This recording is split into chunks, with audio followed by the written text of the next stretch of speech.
नमस्कार। आज 28 जुलाई 2025 है और हमारे पास भारत और दुनिया भर से कई अहम सुर्खियां हैं। नमस्कार। इन स्रोतों से हम कोशिश करेंगे कि सबसे ज़रूरी जानकारी और वो पहलू जिन पर शायद उतना ध्यान नहीं जाता वो आपके सामने रखें। बिल्कुल। और हाँ, ये याद दिलाना ज़रूरी है कि जहाँ भी राजनीतिक या थोड़े संवेदनशील मुद्दे आएंगे, हम सिर्फ स्रोतों में जो कहा गया है वही बता रहे हैं। हमारा मकसद किसी का पक्ष लेना नहीं, बस जानकारी देना है। सही बात है, निष्पक्षता जरूरी है। तो आज देखें तो सुरक्षा है, राजनीति, अर्थव्यवस्था, सामाजिक मुद्दे भी हैं, तकनीक का भी जिक्र है, काफी कुछ है आज। हाँ, काफ़ी कुछ है। तो चलिए शुरू करते हैं। पहली खबर थोड़ी दुखद है, हरिद्वार से। वहाँ मनसा देवी मंदिर में भगदड़ मच गई। हाँ, ये बहुत ही दुर्भाग्यपूर्ण घटना हुई। कई श्रद्धालुओं की जान चली गई इसमें, और सुनने में आ रहा है कि कई घायल भी हैं। जी, क्या पता चला है कि हुआ कैसे ये सब? जो शुरुआती रिपोर्ट्स हैं, उनके मुताबिक मंदिर जाने वाला जो रास्ता है वो काफी भीड़ भरा था, और वहीं पर कोई हाई वोल्टेज बिजली का तार टूट कर गिर गया। ओहो। हाँ, उसी से शायद अफरा तफरी मची और फिर भगदड़ हो गई। ये फिर से वही सवाल खड़ा करता है कि हमारे धार्मिक स्थलों पर जहाँ इतनी भीड़ जमा होती है, वहाँ सुरक्षा के इंतजाम कैसे हैं? भीड़ को संभालने का, क्राउड मैनेजमेंट का क्या सिस्टम है? बिल्कुल, ये बार बार ये मुद्दा उठता है, लेकिन लगता है कि सबक ठीक से सीखा नहीं जाता है। खैर, आगे बढ़ते हैं। राष्ट्रीय सुरक्षा के मोर्चे पर संसद में आज गहमा गहमी रहने की उम्मीद है। हाँ बिल्कुल। वो जो पहलगाम में हमला हुआ था और उसके बाद जो ऑपरेशन सिंदूर चलाया गया, उस पर आज संसद में लंबी बहस होनी है। अच्छा, तो क्या उम्मीद करें इस बहस से? देखिए, जाहिर है सरकार जो है वो अपने एक्शन का बचाव करेगी। वो बताएगी कि उन्होंने क्या क्या कदम उठाए, क्यों उठाए। और दूसरी तरफ विपक्ष है। विपक्ष सवाल उठाएगा। इंटेलिजेंस फेलियर पर सवाल उठ सकता है, मतलब कि क्या पहले से खबर नहीं थी। और भी कुछ दावे हैं विपक्ष के, उन पर भी सरकार को घेरने की कोशिश होगी। तो मतलब ये राष्ट्रीय सुरक्षा नीति पर जो एक बड़ी बहस चल रही है देश में, ये उसका ही एक हिस्सा होगा। हाँ बिल्कुल, ये उसकी बड़ी तस्वीर का एक हिस्सा है। देखना होगा कि क्या नए तथ्य सामने आते हैं या वही पुराने तर्क दोहराए जाते हैं। ठीक है, अब असम चलते हैं।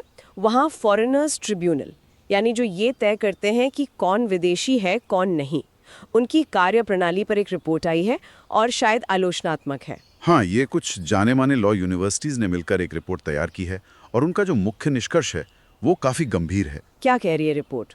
रिपोर्ट का कहना है कि ये जो ट्रिब्यूनल हैं, एफटीज जिन्हें कहते हैं, ये संवैधानिक सुरक्षा उपाय जो हैं, मतलब कॉन्स्टिट्यूशनल सेफगार्ड्स, उनको नजरअंदाज कर रहे हैं। अच्छा, मतलब कैसे? उनका कहना है कि ये ट्रिब्यूनल एक तरह से नागरिकता तय करने की प्रक्रिया की तरह काम नहीं कर रहे, बल्कि इनका रवैया ऐसा है जैसे इनका मकसद ही लोगों को बाहर करना है।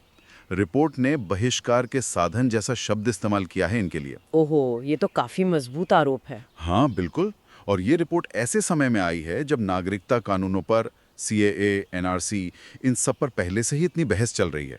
तो जाहिर है ये रिपोर्ट इस बहस को और तेज करेगी। जो लोग देश भर में एनआरसी लाने के विरोध में हैं, उन्हें शायद इस रिपोर्ट से अपने तर्कों के लिए और सामग्री मिल जाए। ये ध्यान रखना होगा कि ये सिर्फ रिपोर्ट के निष्कर्ष हैं। ठीक है, अब न्यायपालिका से जुड़ी भी एक खबर है। सुप्रीम कोर्ट एक हाई कोर्ट जज के खिलाफ महाभियोग की याचिका पर सुनवाई करने वाला है। जी हाँ, ये मामला थोड़ा अलग है। ये इलाहाबाद हाई कोर्ट के एक जज हैं, जस्टिस यशवंत वर्मा। उन पर कुछ आरोप लगे थे, उनके घर से कुछ नकदी मिलने के आरोप थे। अच्छा। तो उसके बाद कई सांसदों ने पार्लियामेंट में उनको पद से हटाने के लिए महाभियोग का प्रस्ताव दिया था। अब जज साहब ने शायद उसी प्रक्रिया के खिलाफ सुप्रीम कोर्ट में याचिका दायर की है, तो सुप्रीम कोर्ट अब उस याचिका पर सुनवाई करेगा। तो ये मामला मतलब न्यायपालिका के अंदर जो जवाबदेही है, अकाउंटेबिलिटी, उससे जुड़ा हुआ है? हाँ बिल्कुल, ये उच्च न्यायपालिका के अंदर पारदर्शिता और जवाबदेही जैसे बहुत अहम मुद्दों के सामने लाता है। देखना होगा सुप्रीम कोर्ट इस पर क्या रुख अपनाता है। चलिए, अब थोड़ा राजनीति की तरफ लौटते हैं। तेलंगाना के मुख्यमंत्री ने एक नया शब्द इस्तेमाल किया है, स्विगी पॉलिटिक्स। ये क्या है भाई? हाँ, ये शब्द उन्होंने इस्तेमाल किया है के चंद्रशेखर राव ने। उनका इशारा है आज की राजनीति की तरफ। किस तरह की राजनीति? वो कह रहे हैं कि आजकल राजनीति ऐसी हो गई है जैसे स्विगी से आप तुरंत खाना ऑर्डर करते हैं और वो आ जाता है। मतलब सब कुछ तुरंत चाहिए, तुरंत फायदा, तुरंत नतीजे। अच्छा। और इस चक्कर में जो राजनीतिक विचारधारा है, जो सिद्धांत होते हैं, वो सब पीछे छूट गए हैं। बस किसी तरह चुनाव जीतना है, इवेंट मैनेजमेंट करना है, पैसा खर्च करना है। वो इसे लोकतंत्र के लिए खतरा बता रहे हैं। दिलचस्प नजरिया है। मतलब तुरंत लाभ पर फोकस है, लंबी सोच या विचारधारा पर नहीं। हाँ बिल्कुल, ये एक तरह से आज के दौर के चुनावी अभियानों और राजनीति में पैसे के बढ़ते प्रभाव की आलोचना है। अब जरा अर्थव्यवस्था और रोजगार की बात करते हैं। एक आईटी सेक्टर से एक बड़ी खबर आ रही है। टीसीएस में, टाटा कंसल्टेंसी सर्विसेज, वहाँ बड़े पैमाने पर छटनी हो रही है। हाँ, ये खबर काफी चिंताजनक है, खासकर आईटी सेक्टर में काम करने वालों के लिए। सुनने में आ रहा है कि करीब 12,000 कर्मचारियों की छटनी हो सकती है। 12,000? ये तो बहुत बड़ा नंबर है। हाँ, बहुत बड़ा नंबर है। और खबरों के मुताबिक ये छटनी ज्यादातर मिडिल और सीनियर लेवल के कर्मचारियों की होगी। मतलब जो अनुभवी लोग हैं उन पर असर ज्यादा पड़ेगा। लेकिन कंपनी क्या कह रही है? क्यों कर रही है इतनी बड़ी छटनी? देखिए, कंपनी का तो ऑफिशियल स्टैंड यही है कि वो अपना पुनर्गठन कर रहे हैं, रीस्ट्रक्चरिंग। मतलब वो अपनी जरूरत के हिसाब से कंपनी को ढाल रहे हैं। लेकिन क्या सिर्फ यही वजह है? जानकार मानते हैं कि शायद सिर्फ यही वजह नहीं है, इसके पीछे और भी बड़े कारण हो सकते हैं, जैसे आर्टिफिशियल इंटेलिजेंस, एआई और ऑटोमेशन का बढ़ता इस्तेमाल। हाँ, ये तो आजकल हर जगह सुन रहे हैं। बिल्कुल, तो हो सकता है कि एआई और ऑटोमेशन की वजह से कुछ जॉब्स अब जरूरी नहीं रही।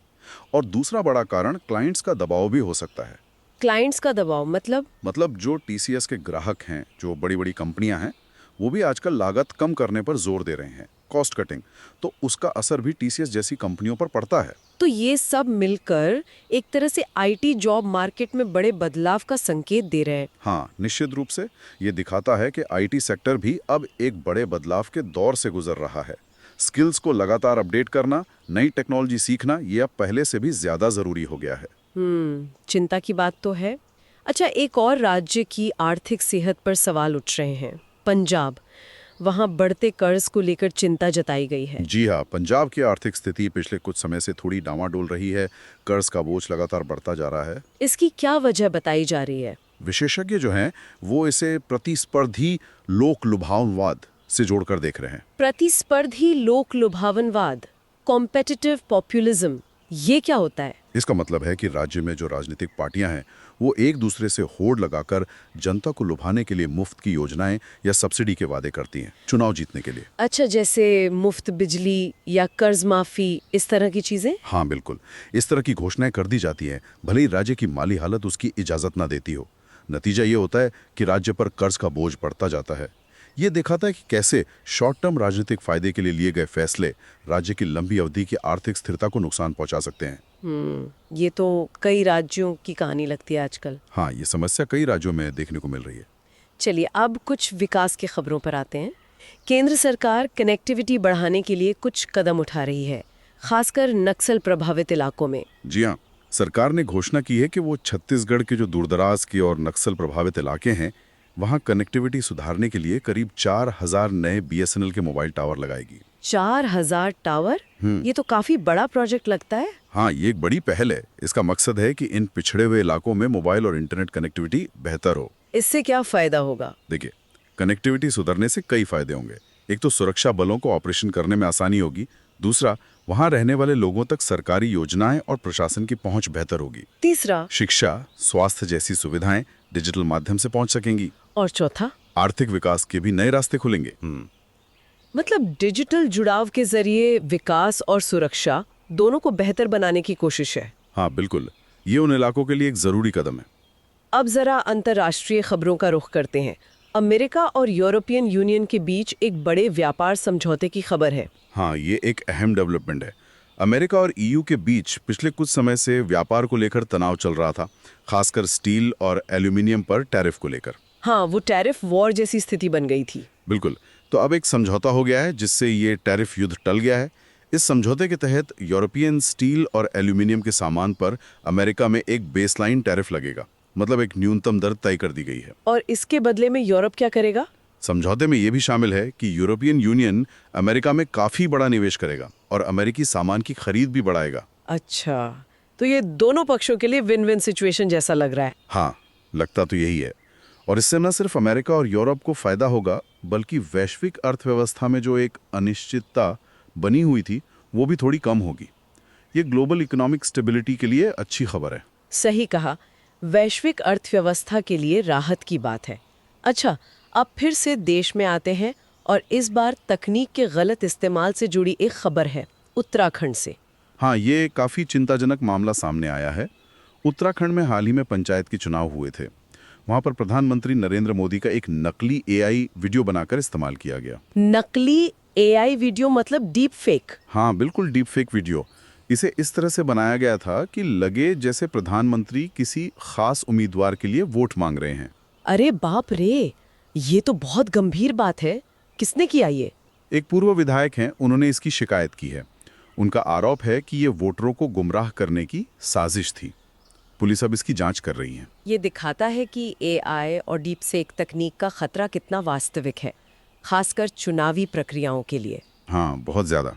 ये लोकतंत्र के लिए एक बड़ा खतरा है। इससे किसी के भी बारे में कुछ भी झूठी बात फैलाई जा सकती है और लोगों को आसानी से गुमराह किया जा सकता है। हमें बहुत ज़्यादा सतर्क रहने की ज़रूरत है। बिल्कुल, रेगुलेशन और जागरूकता दोनों बहुत ज़रूरी हैं इससे निपटने के लिए। अच्छा, अब मौसम की बात कर लेते हैं। मॉनसून का असर देश के कई हिस्सों में दिख रहा है। हाँ जी, मॉनसून इस समय काफ़ी सक्रिय है। देश के कई राज्यों में भारी बारिश हो रही है और बाढ़ जैसे हालात बने हुए हैं। कौन कौन से राज्य ज़्यादा प्रभावित हैं? देखिए, केरल में काफ़ी भारी बारिश हुई है। कई जिलों में रेड अलर्ट जारी किया गया है। बिहार में भी कई नदियां खतरे के निशान से ऊपर बह रही हैं। बाढ़ का खतरा है। तेलंगाना में भी भारी बारिश की चेतावनी है। उधर महाराष्ट्र, गुजरात, मध्य प्रदेश, इन राज्यों में भी अच्छी बारिश हो रही है। मतलब काफी बड़े हिस्से में मॉनसून का असर है। हाँ, और ये जो एक्सट्रीम वेदर इवेंट्स हैं, मतलब कभी बहुत ज़्यादा बारिश, कभी सूखा, ये अब ज़्यादा देखने को मिल रहा है। ये जलवायु परिवर्तन के असर को भी दिखाता है। हमें इसके लिए तैयार रहना होगा। सही बात है। अब एक नज़र पश्चिम एशिया पर डालते हैं। गाज़ा पट्टी, जहां हालात बहुत ख़राब है, वहां इजराइल ने मानवीय सहायता के लिए सामरिक विराम की घोषणा की है। हाँ, इजराइल ने कहा है कि वो दक्षिणी गाजा के कुछ इलाकों में रोजाना 10 घंटे के लिए टैक्टिकल पॉज यानी सामरिक विराम रखेंगे ताकि मानवीय सहायता सामग्री अंदर जा सके। तो क्या इससे कुछ मदद मिल रही है? देखिए, घोषणा तो हुई है, लेकिन जमीनी हकीकत थोड़ी अलग है। एक तरफ ये विराम की बात कर रहे हैं, दूसरी तरफ उसी दिन इजरायली हमलों में गाजा में और लोगों के मारे जाने की खबरें भी आईं। ओहो। और जो सहायता एजेंसियां हैं, जो एड एजेंसीज वहां काम कर रही हैं, उनका कहना है कि ये 10 घंटे का विराम काफ़ी नहीं है। ज़रूरतें बहुत ज़्यादा हैं और सहायता पहुंचाने में अब भी बहुत मुश्किलें आ रही हैं। सुरक्षा की भी गारंटी नहीं है। मतलब हालात अभी भी बहुत ज़्यादा गंभीर और जटिल बने हुए हैं। हाँ, गाजा की मानवीय स्थिति बेहद दुखद और चिंताजनक बनी हुई है। इस पर लगातार नज़र रखने की ज़रूरत है। बिल्कुल। अब सीरिया से भी एक खबर है। वहाँ असद शासन के ख़त्म होने के बाद अब पहले संसदीय चुनाव की तारीख तय हो गई है। जी हाँ, सीरिया में जो अंतरिम सरकार बनी है, उसने घोषणा की है कि देश में सितंबर 2025 में संसदीय चुनाव कराए जाएंगे। ये तो काफी अहमियत रखता होगा सीरिया के लिए। हाँ, बहुत ज्यादा। सालों के गृह युद्ध और फिर असद शासन के पतन के बाद देश में राजनीतिक स्थिरता लाने और एक नई लोकतांत्रिक प्रक्रिया शुरू करने की दिशा में एक बहुत बड़ा कदम है। देखना होगा कि ये चुनाव कितने स्वतंत्र और निष्पक्ष हो पाते हैं और आगे देश किस दिशा में जाता है। एक महत्वपूर्ण पड़ाव है सीरिया के राजनीतिक भविष्य के लिए। चलिए अब खेल जगत से कुछ अच्छी खबर लेते हैं। भारतीय पैरा शटलरों ने कहीं शानदार प्रदर्शन किया है। हाँ जी, बिल्कुल। वेल्स के कार्डिफ शहर में एक इंटरनेशनल पैरा बैडमिंटन टूर्नामेंट चल रहा था। वहाँ भारतीय पैरा शटलरों ने जबरदस्त प्रदर्शन करते हुए कुल 21 पदक जीते हैं। 21 पदक, वाह। हाँ, इसमें गोल्ड मेडल्स भी शामिल हैं। थुलासिमथी मुरुगेसन और नित्या श्रेय सुमिति सिवन, इन दोनों ने सिंगल्स में गोल्ड जीता और भी कई सिल्वर और ब्रॉन्ज मेडल्स आए हैं। ये तो बहुत ही बढ़िया खबर है। पैरा खेलों में भारत लगातार अच्छा कर रहा है। हाँ, बिल्कुल। ये दिखाता है कि हमारे पैरा एथलीट्स में कितना टैलेंट है और उन्हें अगर सही सपोर्ट मिले तो वो दुनिया में किसी से कम नहीं है। ये भारत की पैरा खेलों में बढ़ती हुई ताकत का सबूत है। शानदार। बहुत बहुत बधाई उन सभी खिलाड़ियों को। अच्छा, और अंत में बस एक नज़र कोविड-19 के आंकड़ों पर डाल लेते हैं। क्या स्थिति है अभी? हाँ, कोविड के मामले अभी देश में काफ़ी कम बने हुए हैं। जो एक्टिव केस हैं वो सिर्फ 332 के आसपास हैं और पिछले 24 घंटों में कोई नई मौत भी दर्ज नहीं हुई है। तो मतलब स्थिति पूरी तरह नियंत्रण में है। हाँ, फिलहाल तो ऐसा ही लगता है।